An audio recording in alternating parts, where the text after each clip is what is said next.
గడిచిన ఎలక్షన్స్ లో 6 నెలలు అయింది సార్.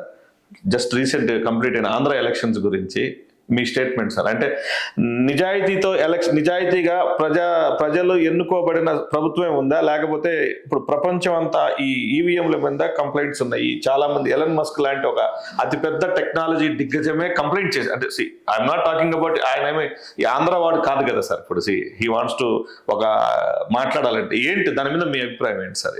ఈవీఎంల మీద కానీ వీటి గురించి.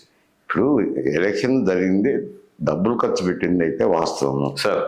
ఇద్దరు ఖర్చు పెట్టినారు, కూటమి మన అభ్యర్థులు పెట్టినారు, వైఎస్ఆర్సీపీ అభ్యర్థులు పెట్టినారు, ఇద్దరు ఖర్చు పెట్టింది వాస్తవం. ప్రజలు కూడా ఇద్దరు తీసుకున్నారు, కానీ వాళ్ళు ఓటేసేటప్పుడు వాళ్ళ అంతరాత్మ ప్రకారమే ఓట్లు వేసుకునేస్తారు. ఈ డబ్బులకు ప్రభావానికి ఏం లొంగలేదు సార్.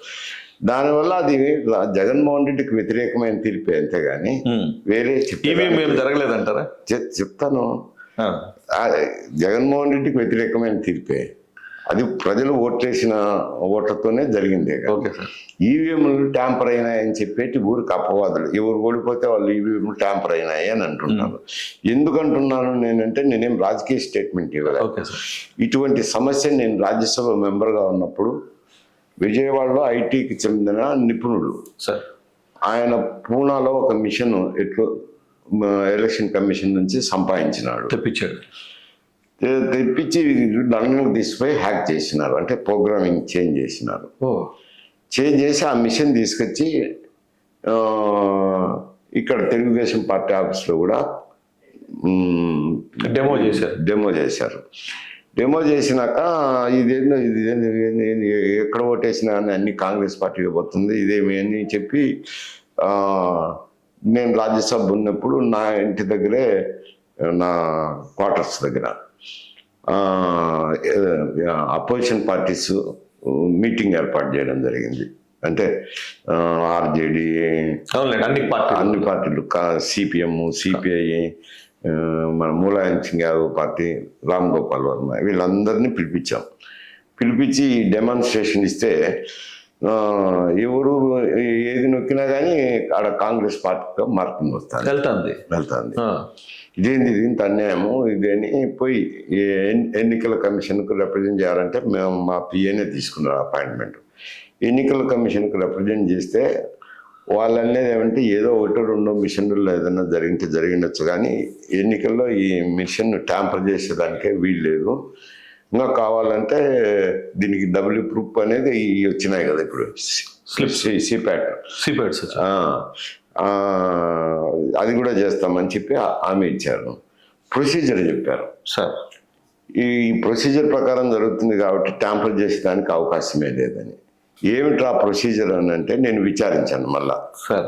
నేను జిల్లాకు వెళ్ళినప్పుడు కలెక్టర్ను, కొందరు ఎలక్షన్ డ్యూటీకి పోయింటారు కదా, అటువంటి వాళ్ళను తెలిసిన వాళ్ళని పిలిపించి మాట్లాడితే ఈ ప్రొసీజర్ అంతా జరుగుతుందా అని అంటే, జరుగుతుందని అన్నాను.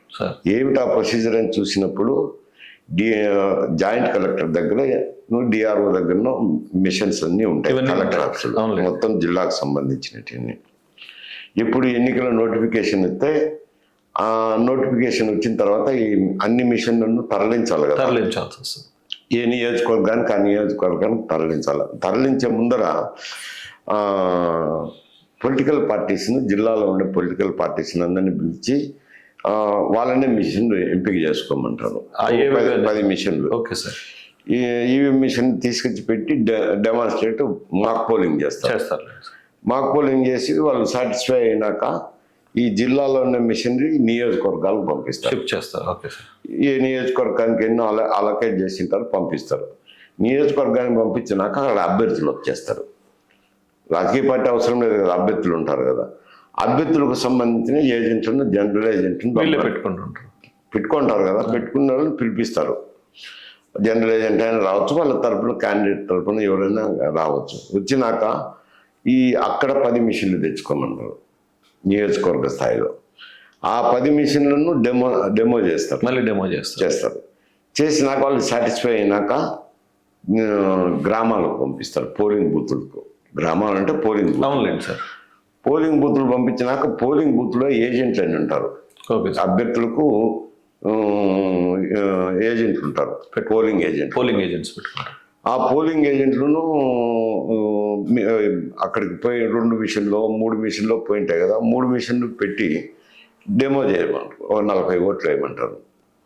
వేసినాక వాళ్ళు సాటిస్ఫై అయినాక దాన్ని సీల్ చేసి పోలింగ్కి పెడతారు. Okay sir. కాబట్టి జరిగేదానికి ఛాన్సే లేదు. అయితే ఒకటి నేను అతన్ని అడిగాను, సాంకేతిక నిపుణుడు తెచ్చి మాకు డెమాన్స్ట్రేట్ చేసినప్పుడు, ఇది మరి నువ్వు చూస్తే మిషన్ చేతికి వస్తే కానీ ట్యాంపర్ చేసేదానికి లేదు,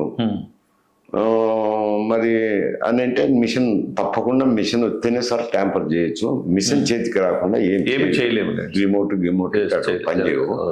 ఇది మిషన్ చేతికి వస్తే చిప్ ప్రోగ్రామింగ్ చేంజ్ చేయాలా, చేస్తేనే అవుతుంది అని. మిషన్ చేతికి రాకుండా చేయలేము. ఎన్ని మిషన్లు అని చేస్తారు? అవునులేండి, వందలాది వేలాది మిషన్స్ ఉంటాయి. వేలాది మిషన్లు ప్రతిదాన్ని ట్యాంపర్ చేయాలి, చిప్లు ప్రోగ్రామింగ్ చేయాలంటే చేయాలి.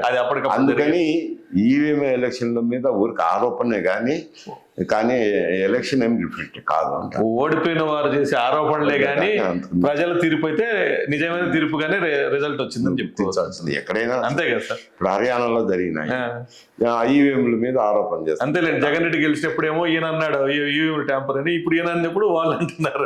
అంతేగాని ఈ ట్యాంపర్ అయ్యేదానికి అవకాశం లేదంట లేదంట. అన్లెస్ అంటిల్ మిషన్ చేతికి.